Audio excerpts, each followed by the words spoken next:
Bueno, hoy tenemos con nosotros a Juan Manuel Toledano. Muchas gracias por venir. Es un placer verte. Juan Manuel Toledano es arquitecto, urbanista y se ha especializado en los últimos años, no sé si en los últimos años o en general, en la significancia de la masonería en la arquitectura de Madrid. Bueno, en la arquitectura en general, pero específicamente en la ciudad de Madrid. Y bueno, publicaste un libro que es sobre el que voy a basar la entrevista porque me pareció extremadamente interesante. Creo que no somos conscientes de hasta qué punto la simbología masónica está presente en nuestro día a día para los madrileños y probablemente para todos los ciudadanos del mundo.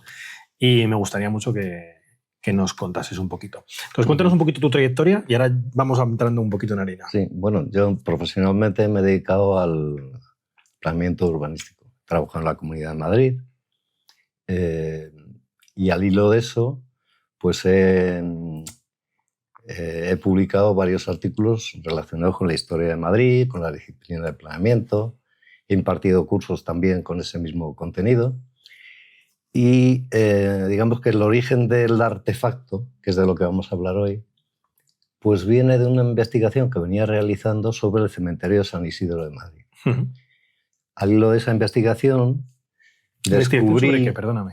¿Cómo? ¿Investigación sobre qué? ¿Qué estabas investigando? No, en general la historia de... la historia del cementerio. Y vale. En concreto el patio de la Purísima, Ajá. que es una joyita de la arquitectura del urbanismo madrileño. Y curiosamente ahí te encontraste con cosas, ¿no? Y me encontré con alguna referencia masónica que empezó a interesarme. Ajá. Al hilo de eso, y a través de una lectura sobre el tema masónico, descubro que hay una serie de elementos que podían estar relacionados geométricamente con el propio cementerio de San Isidro. Por ejemplo, una serie de obeliscos o un cementerio desaparecido como el de San Nicolás. Llevando esto al plano de Madrid, descubro que hay 5 elementos de cierto contenido, simbología, iconografía masónica, que están relacionados geométricamente porque están perfectamente alineados. ¿En el plano? En el plano de Madrid, sobre la base topográfica de el Callejero de Madrid. Es decir, que no puede quedar lugar a aleatoriedad. Claro, es un evento perfectamente planeado. Todos los monumentos, hitos urbanos que contemplo en el libro, que son del orden de 30, bueno, redondeando 33. 33 ha sido un truco retórico. Sí. Pero bueno, a lo que iba, descubro esta línea que está constituida por un cementerio, un obelisco, una representación de los sólidos platónicos, otro obelisco y un cementerio. Es decir, una línea en la que se ensartan 5 elementos con una perfección casi musical, ¿no? O poética. A, B, C, B, A. Digamos, esto, que en principio fue un descubrimiento un tanto sorprendente, me llevó a investigar sobre la presencia de otros hitos masónicos o de contenido masónico en la ciudad de Madrid. Levantaste la alfombra. Y utilizando la herramienta masónica por excelencia, que es la geometría. Es decir, buscando en esa nube de puntos, de hitos, tenía, ¿no? qué posibles correlaciones geométricas se establecían. Muy interesante. Para todos los legos en la materia, explícanos un momento cuál es la importancia de, no ya solamente de los obeliscos, de toda la presencia de la figura geométrica. La figura geométrica en general de la masonería, ¿qué significa? ¿Por qué es tan importante? Bueno, es tan importante que está en el emblema de la masonería, que todos sabemos que es el compás, la escuadra, y una letra G en el centro. Esa letra G, y hay que tener en cuenta la importancia que la masonería da a sus símbolos y a sus ritos, a sus rituales. Esa letra G representa, por un lado, a Gadú, que es el gran arquitecto del universo, que es una figura deísta. ¿Qué es ista? Deísta. Que reclama para sí la masonería como una especie de divinidad propia. Vale. Y por otro lado, representa a la G de geometría. Vale, entiendo. Porque ellos, digamos, dentro de la filosofía espontánea que desarrolla la masonería, se incorporan corrientes como el neopitagorismo, que está, digamos, en la base de esta importancia que se da a la geometría como principio rector, universal, etc. ¿Por qué obeliscos?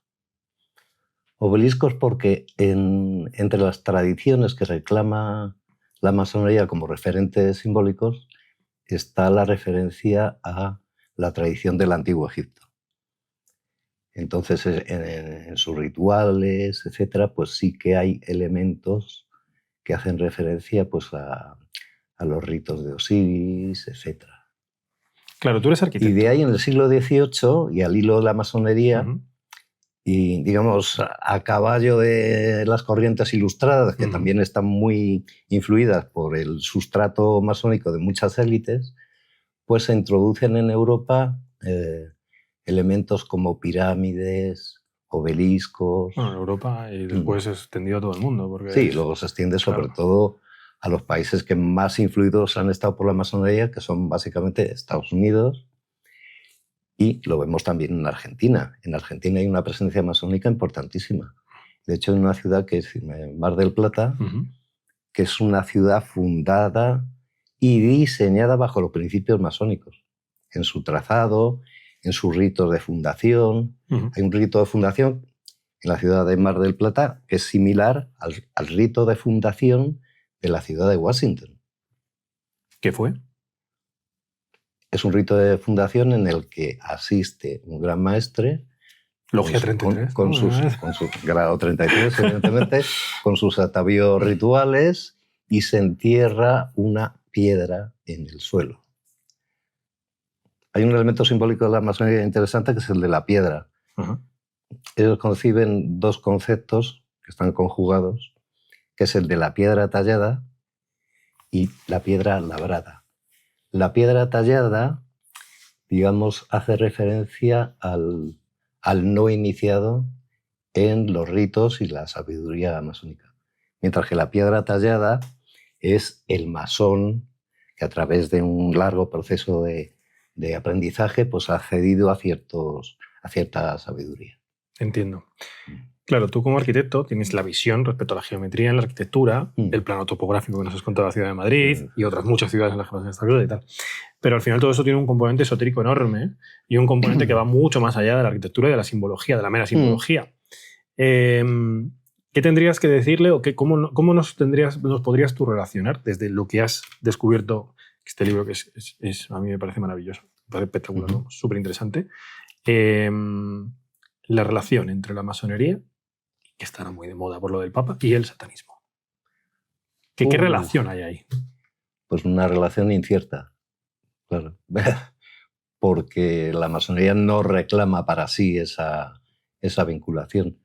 Es decir, en la masonería, bueno, tiene la gran virtud de ser una sociedad muy abierta en el debate, en el debate interno, y yo creo que muy poco selectiva en sus referentes, porque es que en la masonería cabe casi todo. Y hay que pensar que, digamos, el momento de eclosión de la masonería, que es final del XVIII y el siglo XIX en su totalidad, incluso hasta hoy, a ver, me he perdido. Sí, que comentabas que al final te había preguntado sobre la relación entre el satanismo y la masonería. Sí. Me comentabas que al final bebe de todos los lados. Sí. Claro, porque recoge tradiciones de sabidurías antiguas como el gnosticismo, la sabiduría egipcia, la tradición templaria, la incorporación de los Rosacruz, etcétera, etcétera. Y bueno, entre ese universo que gravita en torno a la masonería, y yo pienso que la masonería es, digamos, casi el agujero negro de toda esa multitud de movimientos o referencias que toman auge en el siglo XIX fundamentalmente, pues cabe casi todo. Entonces, es cierto, Aleister Crowley o Madame Blavatsky, Eliphas Levi, que escribe el arte y ritual de la alta magia, etcétera, etcétera, pues claro, hacen referencia a la cultura masónica, porque para ellos es obligado. Blavatsky hace mucha referencia a la masonería. Desconozco si pertenecía o no. Pero vamos, en los círculos espíritas o satánicos como Crowley, etc., pues sí, la masonería anda por ahí. Hay un referente ideológico, filosófico muy importante en la masonería, que es la cábala. Explícanosla. Complicado. Bueno, así con unas palabras y la cábala, especialmente en aquellas logias que son exclusivamente para judíos, como la B'nai B'rith, que no acepta gentiles. Y digamos, en esas logias específicamente judías, pues sí que la cábala tiene una impronta fundamental. Por lo que sea. Y en las discusiones de la masonería, pues muchas tablas, como llaman ellos las exposiciones que se exponen ante la logia, pues sí que aparece cábala. Vale. Que es un sistema místico filosófico que nace en el judaísmo y que luego tiene alguna derivación o interpretación desde el propio cristianismo. Digamos, la cábala, digamos, dado su carácter místico, no coincide al 100% con la línea, digamos, ortodoxa del judaísmo normativo, por así decir. Luego vamos a volver a este punto. Voy a ir otra vez a arquitectura, que al final es de lo que vamos a hablar, pero luego vamos a volver a este punto porque lo voy a relacionar con el resto del contenido del libro. El libro comienza, bueno, das una introducción, y luego comienza con iconografía, mapas topográficos a lo largo y ancho del mundo. Hablas de Washington, hablas de París. Lo de Washington me pareció muy interesante. Sí. Es verdad que me has comentado, de hecho me has comentado de viva voz justo antes de empezar la entrevista, que es un juego de niños en comparación con la ciudad de Madrid, pero... no, en relación con lo descubierto por mi libro en la ciudad de Madrid. Perdón, lo descubierto porque antes de este libro no existía esa visión compleja de los eventos masónicos en la ciudad de Madrid. Existía una visión muy episódica y nada conectada. Claro, entiendo. Es que lo pondremos luego en una captura. Bueno, voy a ponerlo aquí. En el mapa topográfico de Washington, en la página 16, hay una estrella de David, ¿no? Un pentagrama. Es un pentagrama. Y luego tenemos la estrella de David. Sí. ¿No? Bueno, he mirado yo. No, es un pentagrama. Es un pentagrama. Perdón, es un pentagrama también. Vale. Sí. Súper interesante. Esto lo hay en la ciudad de Madrid también. Efectivamente. Con la diferencia de que en Mar del Plata, en Washington, en ciudades masónicas que han sido trazadas según los principios geométricos de trazado, proporción, etcétera, el diseño de la ciudad se produce según principios masónicos. Por ejemplo, alineando los edificios representativos de los tres poderes del Estado. Es decir, hay un proyecto que hace que esos elementos se produzcan según una sucesión geométrica muy clara y muy definida. En el caso de Madrid es totalmente distinto. Madrid tiene una parte histórica que ya existía previamente, con un trazado orgánico ya preexistente, y luego unos ensanches que sí se producen según un trazado reticular. Pero no existe un trazado general que justifique la alineación de hitos como se producen en las ciudades de suyo masónicas, como Washington o Mar del Plata, donde esa alineación se produce porque hay un proyecto previo que hace que esa alineación sea necesaria. ¿Y en qué momento llega? Porque ¿de qué época nos estás hablando de tus descubrimientos? ¿De qué época datan esas construcciones? Pues básicamente desde finales del 18 hasta el día de hoy. ¿En qué momento empieza a haber un control de la logia masónica en el urbanismo de la Ciudad de Madrid? No voy a hablar del resto de poderes, pero no tiene sentido. Tampoco está dentro del alcance, ¿no? Pero bueno, y nos puede pasar de todo. Pero en la parte de urbanismo, que afecta tanto al desarrollo de la Ciudad de Madrid, que acaba siendo la piedra fundamental de su expansión. Yo no he llegado a esa conclusión. No has llegado a la conclusión. Es decir, es más, pienso que el urbanismo, el desarrollo de la ciudad, sigue las normas propias del desarrollo urbano de la época, de la ciudad liberal, y esta nube de puntos, que en principio es solo eso, una nube de puntos de hitos masónicos, se van sucediendo en el tiempo, pero no obedecen a un plan determinado. Sino que son episodios que se van materializando en cada momento histórico, de forma puntual. Claro, pero ¿quién llega a decir eso? ¿Quién llega a decir a Isabel II? Le dice, oye, mira, vamos a construir aquí un obelisco. Y dice, sí, ¿no? Es que es algo que no me cabe en la cabeza. Claro. ¿Cómo puede pasar? Claro, es que hay un obelisco que se construye en la celebración del natalicio de Isabel II. Ahí voy. Claro. Y ese es un obelisco viajero porque tiene 3 localizaciones en el tiempo. Primero en el Paseo de la Castellana, coincidiendo con la denominada Fuente Castellana, luego en la Plaza de Manuel Becerra y muchísimos años después en el Parque de la Regarzuela. Que ha tenido y se ha ido modificando y perfeccionando su iconografía masónica, porque en su versión final está coronado por una estrella y ahí hay una conexión muy curiosa entre Isabel y el jeroglífico que representa a Isis. El jeroglífico de Isis es un estanque circular con un obelisco rematado por una estrella que es Sirio.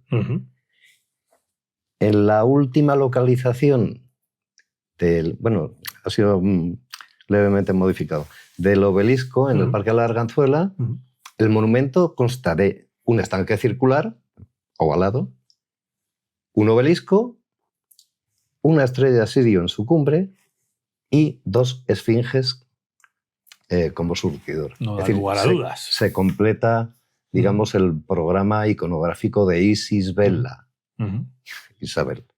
Claro, y esa autoridad que se le daba desde la masonería a una monarca como Isabel II, es muy llamativo, ¿no? Es algo muy llamativo que sea un monarca de ese estilo. Sí. ¿Por qué? ¿Quién había en el gobierno que fuese masón grado 30? No lo sé. No lo sé, porque claro, eso viene de muy arriba. Claro. Bueno, el preceptor de la propia reina Isabel era masón. No recuerdo ahora su nombre. Sí, pero bueno. Pero es una figura muy destacada. Prefiero no equivocarme. Sin problema. Bueno. Eso sigue pasando a día de hoy. Y también. Digamos que desde principios del XIX en la sociedad española, digamos, la eclosión de la masonería, que en principio es una influencia casi foránea, coincide con el auge del liberalismo burgués de principios de siglo. Que también tiene todo el sentido porque también es una influencia foránea. Sí. De hecho, probablemente del mismo punto de origen, o muy similar. Muy interesante. Y eso se mantiene en el tiempo hasta el día de hoy, has dicho antes. ¿Sigue habiendo a día de hoy construcciones o reformas sobre esas construcciones masónicas en la ciudad de Madrid? Sigue habiéndolas. ¿Un ejemplo podrías darnos? Bueno, yo he incluido en mi libro porque caía de suyo el obelisco de Plaza de Castilla. El obelisco de Plaza de Castilla. Que reúne todos los elementos para ser considerado como un símbolo masónico. Es más, se da la circunstancia de que su autor, Calatrava, construye un obelisco prácticamente igual al de Plaza de Castilla, solo que más caro, con materiales más nobles, que se instala pues prácticamente coincidiendo con la instalación del obelisco de Plaza Castilla en Tel Aviv. En Tel Aviv, en Israel, interesante. Sí. Bueno, se da la circunstancia de que Calatrava, que como todos sabemos tiene una agenda muy apretada, asistió a la inauguración del obelisco de Tel Aviv, pero la inauguración del obelisco de Madrid no asistió. No sé por qué. Por lo que sea. Cuestión de agenda. O de quién manda, ¿no? Que viene siendo... Porque al final, los hombres de Estado... No tienes que contestarme, pero voy a dejar la reflexión en la mesa. Los hombres de Estado que genuinamente han sido hombres de Estado en España a lo largo de la historia de la presencia de la masonería en este país han ido en contra de la masonería. ¿Perdón? Los hombres de Estado que han sido auténticos patriotas, patriotas desde un punto de vista objetivo, lo que podríamos definir, que voy a trabajar hacia casa, ¿no? E intentando minimizar la influencia extranjera sobre mi país, sea bueno o malo. Es decir, barro para adentro. Han sido contrarios a la masonería. Declarados, en algunos casos hasta enemigos. En cambio, la masonería como influencia externa siempre ha tenido el liberalismo de la mano, como me comentabas antes de Isabel II. Sí. Que a día de hoy aún ocurra, es muy interesante y creo que da pie a un montón de preguntas que están fuera de alcance de la entrevista, pero bueno, lo quería dejar en la mesa, ¿no? Sí, porque mi libro no entró en consideración. No, por supuesto. De ese tipo. Por supuesto, pero yo quería dejarlo en la mesa para que la gente lo Es decir, porque un libro sobre masonería corre dos riesgos. Uno, convertirse en una especie de causa general contra la masonería y ponerlos a parir. Y otra, que sea un panegírico, un elogio del panteón masónico. Y ahí, claro, libros escritos por masones sobre la masonería aportan muchos datos, pero da un poco de grima cogerlos, porque da un poco de vergüenza ajena la mitomanía absoluta en la que caen. En cierto sentido, también con razón de ser, porque hay grandes figuras de la política, del arte, del pensamiento, que han estado vinculados a la masonería. Y que siguen a día de hoy. El panteón masónico es realmente impresionante. Sí. O sea, no sé en qué punto...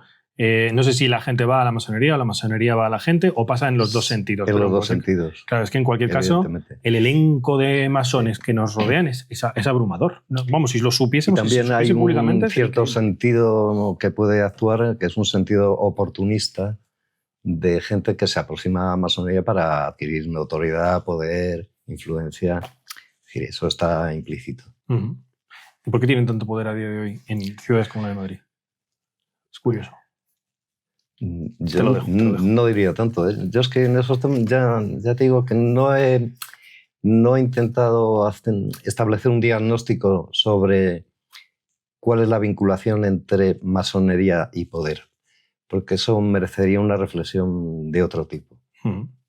Yo, como ciudadano medio, voy a poner en contraste, para hacer una estatua de Blas de Lezo, ha habido que hacer una recolecta de firmas y ha habido que hacer acciones civiles durante casi 2 décadas. Héroe nacional. Sí. En cambio, para arquitectura de corte masónico, aquí no ha habido restricción. Eso es lo que me llama la atención. Eso es lo que iba. No ha habido restricción presupuestaria, sobre todo. Claro. Eso es lo que iba. Pero bueno, que no te quiero meter ahí en el barro. Pero hay elementos curiosos que rozan un poco esa reflexión de la conexión entre masonería y poder, que es la estatua que se erige en el Parque de la Fuente del Berro en honor a Pushkin, que es el padre de las letras rusas. Y esa estatua se instala en base a un convenio entre el Ayuntamiento de Madrid y el Ayuntamiento de Moscú. ¿Qué tiempos? En tiempos de Tierno Galván. Y curiosamente la efigie, y lo reproduzco en el libro, coincide prácticamente con la portada de un libro muy poco conocido, pero a mi juicio muy, muy interesante, que es un libro escrito por Disraeli, el que fue primer ministro del Imperio Británico, y la mano que mecía la cuna del Imperio Británico.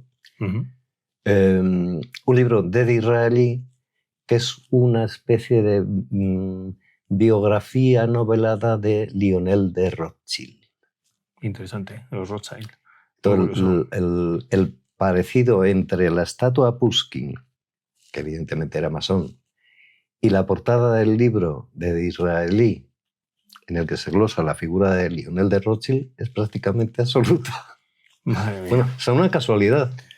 Madre mía. Yo me iba a usar esto, que lo tenía aquí marcado, de tu libro. Voy a avanzar, ¿vale? Por no enfadarnos. Lo pondremos también en la captura. Detalle del altar mayor del oratorio del Caballero de Gracia. Para poderte hacer la pregunta que te quiero hacer respecto a esto, me parecía muy llamativo. Bueno, hay más ejemplos en el libro. Te he cogido esto porque es que es una cúpula objetivamente preciosa. Sí.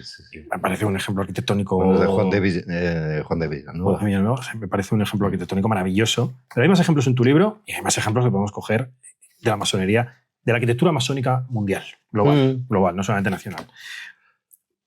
Para llevarte a esta pregunta te voy a preguntar antes otra cosita pequeña. ¿Por qué la masonería está obsesionada con los triángulos? Dentro de figura geométrica. ¿Por qué el 3? ¿Por qué? ¿No? Ese 3, ese triángulo, ¿por qué? El símbolo del 3. Si quieres, contéstame como arquitecto, ¿eh? No hace falta que entres en ninguna capa adicional. Porque es una figura quizá hiperestable. Sí, no sé. Es un pentágono regular. No sé cuál es el significado. Vale. Yo iba a eso porque triángulos, rombos, cuadrados, ahora que estamos grabando después de que haya fallecido, Dios lo tenga en su gloria, al Papa Francisco.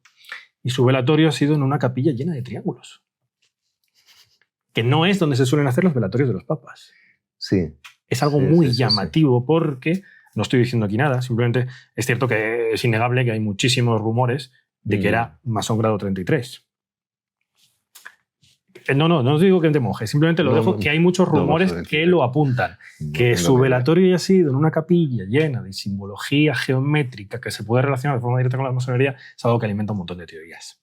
Es muy curioso, ¿no? No sé si tienes que contarme algo al respecto. No. ¿Quieres darme tu opinión? El triángulo está mucho en la iconografía masónica, sobre todo el triángulo con el ojo que todo ve dentro, vinculado a los Illuminati, que los Illuminati, que se pusieron de moda con las novelas de Dan Brown, pues eran como una paramasonería. Ya dije antes que la masonería no debe entenderse como un cuerpo cerrado, sino como una constelación de organizaciones, de ideologías, etcétera, que gravitan en torno a esa especie de agujero negro de la masonería más organizada y que tiene como sus ramificaciones, etcétera. De todas formas, un ritual masónico está absolutamente establecido en todos sus detalles. No es cosa menor. Están en general muy obsesionados con ese tipo de cosas. Sí. Para ellos es muy importante la puesta en escena y demás. Eso es algo muy curioso. Iba a hablar de... No lo tengo marcado. Sí, lo tengo marcado. El obelisco de Calatrava, que os comentaba antes. El obelisco de Calatrava hay muchas maneras de verlo. Puedes verlo desde cualquier punto de la ciudad, ¿no? Me refiero, desde cualquiera de los accesos, ¿no? Pero hay una forma en la que alcanza su máximo esplendor, que es con las dos torres Kio detrás. ¿Qué tiene? Evidentemente. ¿Qué tiene eso? ¿Qué significa eso? Algo tiene que significar. Bueno, es una escenografía perfecta. Sí, es un enmarcado. Sí. ¿no? Pero claro, las torres Kio per se... Esto en el Día de la Bestia es la única referencia satánica que le veo. No hablo de satanismo, pero me refiero, hay muchas maneras de ver el obelisco, pero es que dos torres tan específicas, que no se me ocurren tampoco otros ejemplos en la arquitectura global. No sé, y luego también tienes el ajedrezado, tienes un montón de cosas ahí. Estaban las Torres Gemelas. Pero no son inclinadas. No son inclinadas.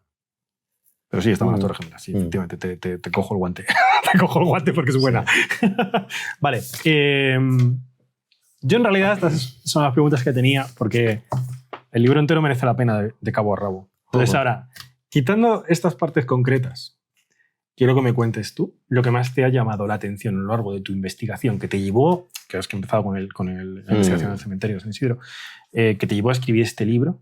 ¿Cuál es la cosa más... El evento, el descubrimiento más alucinante que hayas hecho durante ese proceso de investigación? Bueno, he oído varios. El que he contado de Pushkin es muy significativo. Pero hay otro que es un poco sobrecogedor, que precisamente es un panteón que está en el cementerio de San Isidro, en el patio de la Purísima, donde empezó toda esta historia. Y es un panteón, es el Panteón de Denia, que bueno, ha sido descrito múltiples veces por historiadores del arte, etcétera, etcétera, pero nadie ha reparado, digamos, en el sustrato iconográfico tan complejo que tiene ese panteón, porque es un panteón que está justo a la entrada del patio, es impresionante, de un gran arquitecto madrileño, y básicamente es una pirámide. Dentro de esa pirámide hay una escultura de Benlliure de un Cristo crucificado.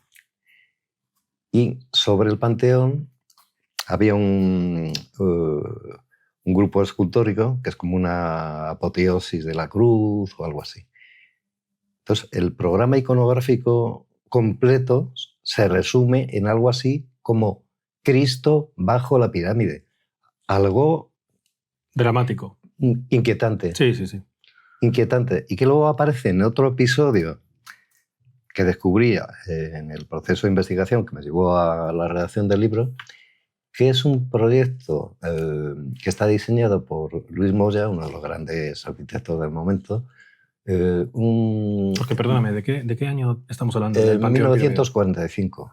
Una época muy curiosa también. Y es un monumento que se situaba aproximadamente en lo que ahora es lo que fue el estadio de Vallehermoso, y era una pirámide inmensa, no una pirámide maciza, sino una pirámide hueca, sí. recorrida por lunetos que dejaban entrar la luz, un proyecto fantástico. Delirante, por supuesto. Y dentro, una apoteosis de la cruz igual que la del Panteón Denia. Es decir, repite el mismo programa iconográfico. ¿Será una casualidad o no? ¿Tendría una voluntad masónica o no? No creo, porque se presentó ante el caudillo para su ejecución. Evidentemente la descartó, pero no era tan evidente como a mí me lo puede parecer, y después de conocer el Panteón Denia, digamos, el carácter masónico de ese monumento tan impresionante y tan inquietante en su representación simbólica. Hablamos un momento, vamos a hacer un pequeño inciso para la audiencia, que evidentemente hay muchos chavales jóvenes que no hay mucha gente. Y al final no todo el mundo sabe que Franco era completamente contrario a la masonería. De hecho, prácticamente le declaró la guerra. Sí. Por eso el detalle que has comentado. Totalmente perseguida. Claro, por eso el detalle que has comentado. Saña, y con mucha saña. Lo que me lleva a la siguiente pregunta. Tú, claro, la mezcla que me acabas de contar, de Cristo bajo la cruz y demás, nuevamente lo que hablábamos ahora mismo del general Franco. No, Cristo bajo la pirámide. Perdón, bajo la pirámide, perdóname.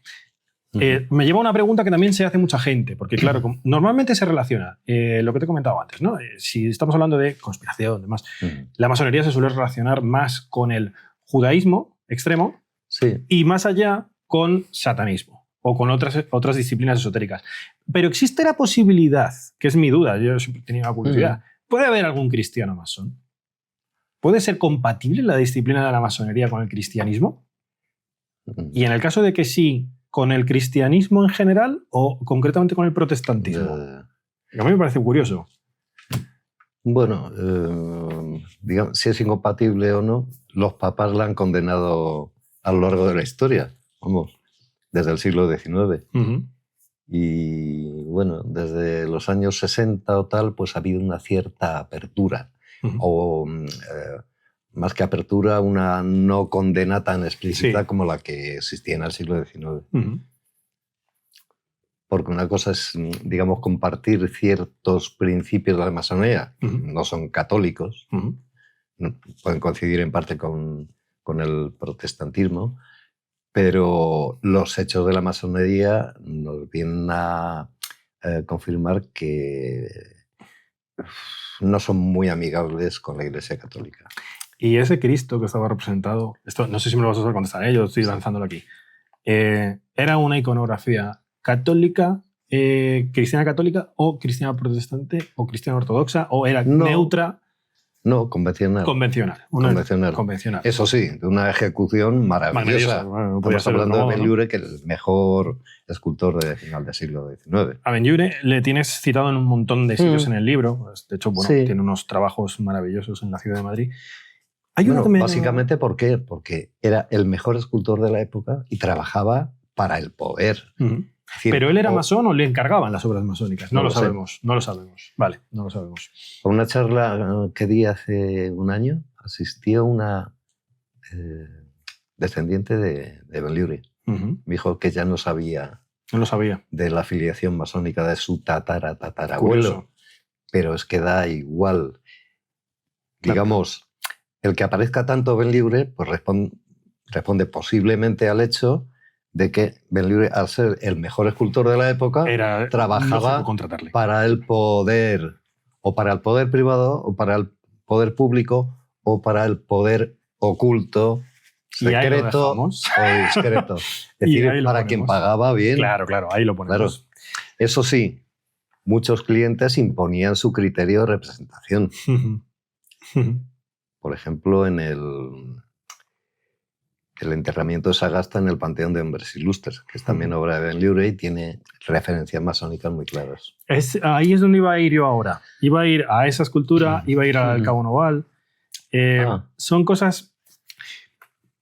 Históricamente, en España, no sé si por la influencia de la dictadura franquista, se ha considerado que la masonería va en contra de los intereses patrios, va en contra de España en general, porque es una disciplina anglo, el mundo anglo, tenemos a Pedro Baños, que es un erudito del tema y nos lo cuenta cada 2 por 3, ¿no? Y al final, pues los anglos, como contrarios geoestratégicamente a la hispanidad, pues lo han usado como herramienta contra nosotros. Pero me llama mucho la atención entonces encontrar referencias en Benlliure, como por ejemplo la de Cabo Noval, lo que acabas de decir, el Panteón de Hombres Ilustres, que son monumentos de ensalzamiento de la nación, efectivamente. No del Estado. No del Estado, de la nación, de los valores patrios, de un soldado que ha hecho un sacrificio y demás, pero que tienen detalles masónicos. Es curioso. Cuéntanos un poco. Es complicado, ¿no? No, en ese caso es complicado. No. Pero me has comentado antes que en el Panteón de Hombres Ilustres hay un montón de iconografía masónica. Sí, bueno, especialmente el enterramiento de Sagasta. ¿Por qué? Por su representación de la historia, por cierta forma de representar la postura de la mano, muchas sutilezas. ¿Sagasta era masón? Sagasta era masón. Quizá por eso, no tanto por el... Vale, entiendo. Y una figura equivalente a Sagasta, por ejemplo, Castelar. ¿Y sabemos el grado? No, pero se presume alto. Se presume. Claro. Se presume alto. Es decir, la masonería es muy exigente a la hora de admitir a sus socios. Y entre los criterios que parecen ayudar a esa selección, pues es o que se tenga mucho dinero, que se tenga mucho poder, que se tenga un premio Nobel, etcétera, etcétera. Bueno, el premio Nobel ya hoy día no tampoco dice mucho del portador, ¿no? Ya está un poco denostado. No, pero depende de la prestigio. Depende de prestigio. Sí, depende y para la mitomanía es un alimento fundamental. Bueno, claro. Y el esoterismo, ¿no? Una locura. Voy a hacerte una pregunta un poco estúpida, pero bueno, yo creo que me la contestes. Durante tu proceso de investigación y en la publicación, en la edición y a lo largo de los años que has dado ponencias, ¿has tenido alguna vez algún encuentro desagradable? No. No especialmente. No, curiosamente no. Curiosamente no. No, bueno, sería lo típico que podría decir cualquiera, ¿no? Si estás investigándolo, te van a vigilar de cerca. Bueno, no lo creo. Yo no creo que estemos en ese punto, pero quería que me lo contaras tú como Hice autor una presentación obra. en el Casino de Madrid y estaba el deán de la Almudena. Yo estaba muy interesado. Por lo que se interesó muchísimo. No, que son gente muy culta, ¿eh? Sí, no, por supuesto, claro. No, es lo que tú has dicho, son muy exigentes a la hora de recibir a sus miembros. Pues evidentemente algo tiene que ver. Evidentemente. ¿Qué es, aparte de lo que ya nos has contado, cuál es si tuvieses que decirme de todo tu libro, un punto? Jesús, mira, no te leas mi libro, pero mira esto. ¿Qué sería? Porque hay un montón de eventos canónicos. Claro, sí. Bueno, quizá, y viendo el plano, vemos que el artefacto es esta malla geométrica aparentemente desordenada que actúa sobre una nube de puntos. Si quitamos las líneas, solo vemos una línea de puntos, no vemos ninguna alineación. Y sobre esa malla de puntos, pues hay puntos que son privilegiados, en los que se cortan varios ejes o forman parte de un triángulo equilátero muy significativo, etcétera, etcétera. Y quizá el que, analizando el artefacto desde este punto de vista, el más significativo sería el Observatorio Astronómico de Madrid. El Observatorio es una obra de Villanueva y que se construye en el Cerro de San Blas. Y digo en el libro que cumple con los 3 requisitos que desde la historia de las religiones, especialmente desde Mircea Eliade, debe cumplir un templo para considerarse como eje del mundo, o axis mundi. Cumple los 3. ¿Qué son? Así de memoria me acuerdo. Uno, situarse en un monte sagrado. El Cerro de San Blas es un monte sagrado, porque en él existía una ermita antiquísima. Bueno, un momento, eso... entonces, el que sea sagrado, ¿sagrado cristiano? No. ¿Porque la ermita? Que tenga una sacralidad. Una sacralidad de cualquier confesión. Claro, de cualquier confesión. Vale, entiendo. Vale. Sí, había 3 elementos de sacralidad. Uno, el que ya he hecho, estar en un monte sagrado. El otro, el constituir un templo que una el cielo y la tierra. ¿Qué puede haber que una más el cielo y la tierra que un observatorio astronómico? Además, un observatorio astronómico en el que también se mide el valor actual de la gravitación terrestre, la G, por supuesto. Es decir, que el observatorio no solo mira arriba, también mira abajo. Como es arriba, es abajo. Hay una cosa que la gente no conoce del observatorio, es que en el proyecto original existía el observatorio tal cual es hoy y está situado en una ladera, al pie de la ladera había una entrada en hipogea con caracteres griegos, egipcios, y en ese sentido al observatorio se accedía desde arriba y se accedía desde abajo, a través de un túnel subterráneo. ¿Y eso qué significa en la iconografía masónica, en todo? Bueno, en la interpretación que te acabo de dar, es, digamos, el apelativo a ese... centro del universo. No, a ese principio hermético de cómo es arriba, es abajo, etc. Y en ese sentido, el diseño que hace Villanueva de esa puerta por la cual se entra de forma subterránea al observatorio, pues hace referencia pues, a toda la tradición egipcia, arquitectura funeraria, etcétera, etcétera. ¿Por qué arquitectura funeraria? No. Porque es egipcio, no, simplemente. Estamos hablando por la arquitectura funeraria de los hipogeos, etcétera, etcétera. Entiendo. Claro. De la arquitectura subterránea. Vale. Te voy a hacer la pregunta de por qué el título. ¿Por qué el artefacto? Bien, porque quería darle un nombre que significase lo que había hecho. Es decir, el fundamento del libro es un libro que no se explica sin un plano. Y contiene un plano que no se explica sin el texto. Entonces, realmente no estamos ante un libro, estamos ante un artefacto. El artefacto tiene 2 caras, como una moneda, es un texto y un plano. Y me pareció que ese título, pues sí, se adecuaba un poco a ese carácter dual del objeto editado. Que no tiene nada que ver. Te quería hacer esa pregunta porque me imaginaba que iba por ahí en el sentido de que nadie espere que haya un artefacto masónico oculto en la ciudad de Madrid. No estamos hablando de eso. No estamos hablando de eso. Al contrario, el artefacto es el libro. Es el propio libro. Es el propio libro. Es el propio libro que nos ayuda a entender. Y es más, lo que yo defiendo es que el artefacto, toda esta trama geométrica, no existía antes de que yo hiciese el libro. No tengo tal pretensión, me parecería algo bastante soberbio. Es mucho más modesto defender que el artefacto es mi propia obra, aunque parezca lo contrario, que parezca que es un acto de soberbia. Es todo lo contrario. Entiendo. Porque esto sí que se ha hecho en otras ciudades. Pero no... Se ha hecho en otras de forma muy puntual. Lo que hemos hablado de Washington, Mar del Plata, París, Londres... Claro, es que fíjate si... Pero aplicado a elementos muy puntuales. Claro, pero ahí voy. Tiene el carácter sistemático que tiene mi libro. Claro, ahí voy un poco. La masonería es algo tan esotérico y que a todo el mundo le gusta por el ocultismo y demás.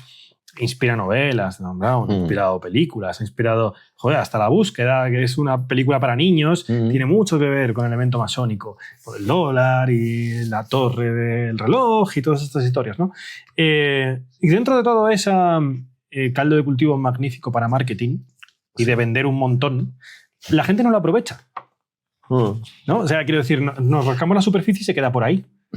Es muy interesante que, sobre todo, ciudades de eje anglo, como puede ser Londres, Washington y demás, que son al final ejes de poder mundial, no haya este trabajo concienzudo respecto a lo que hay allí, que es, entiendo yo, por lo menos en la ciudad de Washington, es muy superior a lo que ha ocurrido aquí. Y eso, por lo de aquí, también es muy significativo.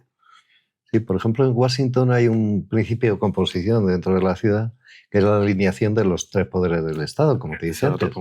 Y curiosamente, en Madrid, aunque no haya sido construido, sí hubo un proyecto, no recuerdo, que consistía en un eje urbano que unía el Palacio Real San Francisco el Grande y otro elemento más que quedaba en medio, unidos por un viaducto que no estaba construido.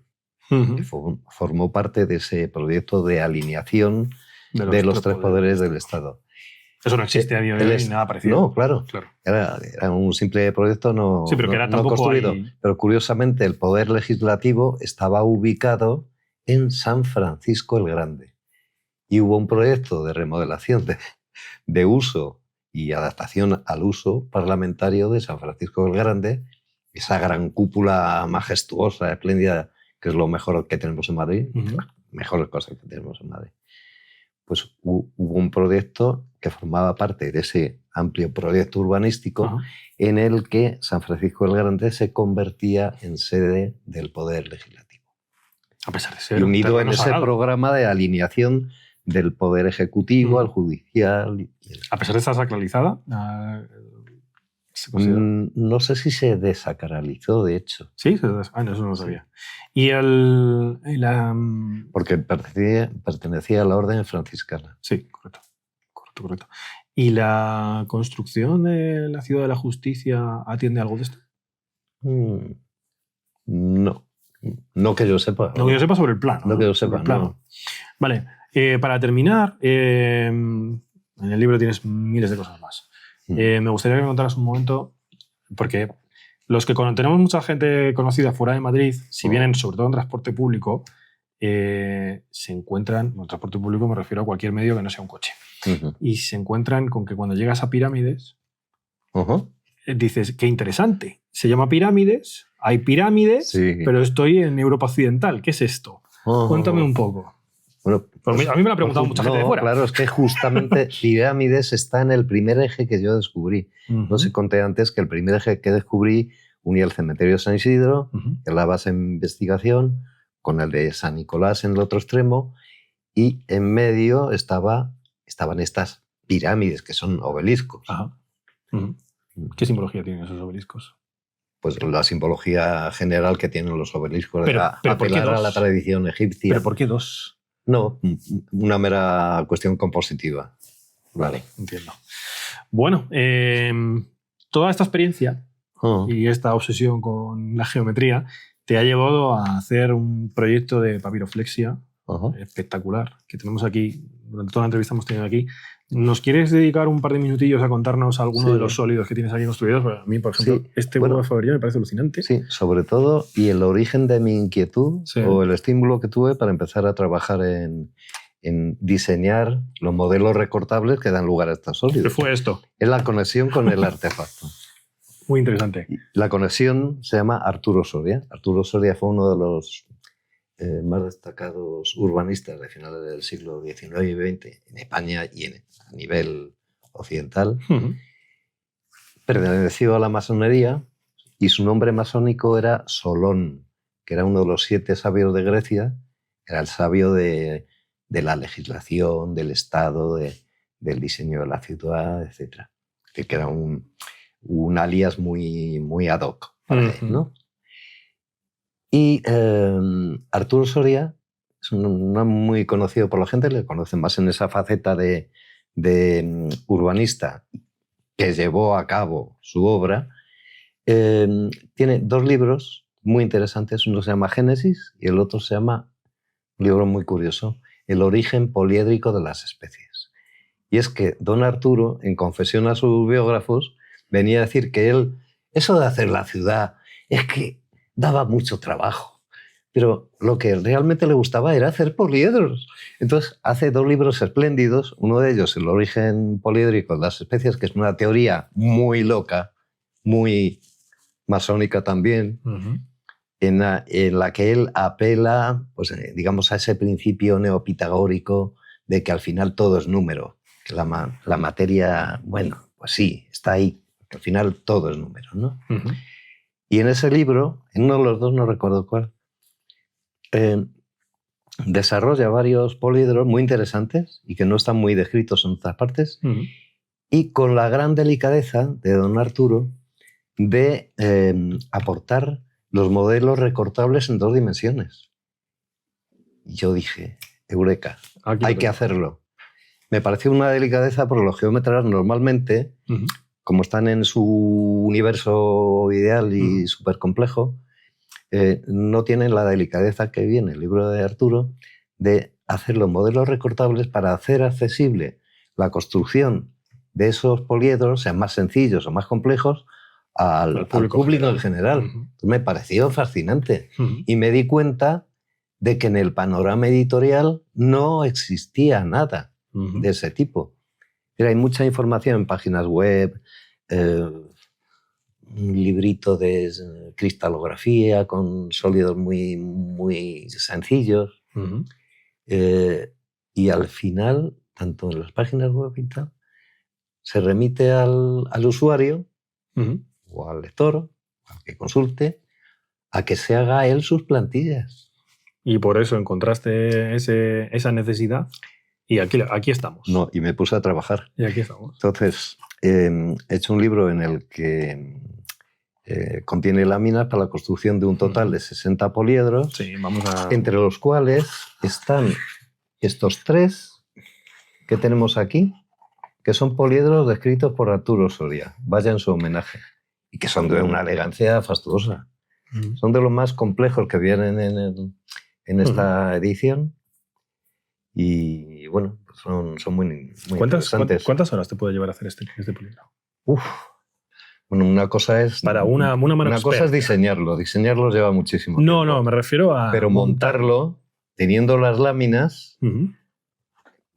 puede llevar 3 horas o así, depende la destreza. Para la edición hemos tenido una buena idea, y es que yo las láminas las había diseñado en DIN A5. Entonces salen sólidos muy pequeñitos y para montarlos hay que tener mucha destreza. Estos pertenecen a la serie pequeña, pero finalmente se han editado en DIN A4, con lo cual los sólidos son más grandes y requieren menos precisión manual. Es decir, su montaje es más fácil, ¿no? Pues, más amable. Con esto yo creo que nos da perfecto para una entrada de segunda parte si la cosa gusta. Sí.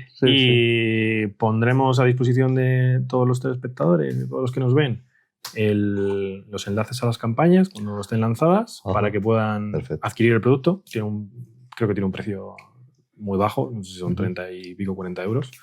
Yo creo que si estás inmediatamente interesado en la geometría, es algo alucinante. Es algo alucinante. Quizás solo decir... Sí, mira, si quieres sacar una de las láminas para ver cómo van. Que el libro, además de las láminas, contiene un librito con las instrucciones, que es explicativo de no solo del montaje, sino de las distintas familias que contiene el libro. Que digamos que los poliedros que he escogido no los he escogido al azar, sino que contienen familias completas de poliedros. Por ejemplo, los platónicos, los de Arquímedes, los de Catalán, alguna muestra de poliedros compuestos, poliedros estrellados, etc. Y están divididos. Que ofrece una panorámica que dentro de lo limitado de los 60 modelos, nos permite tener una panorámica del infinito universo de poliedros. Al final se han dividido en 3 categorías de dificultad, básica, media y avanzada, para que la gente lo pueda irse adaptando según su habilidad. Claro. Muy bien, Juan Manuel, pues muchas gracias por venir. Pues nada, un placer. Encantado.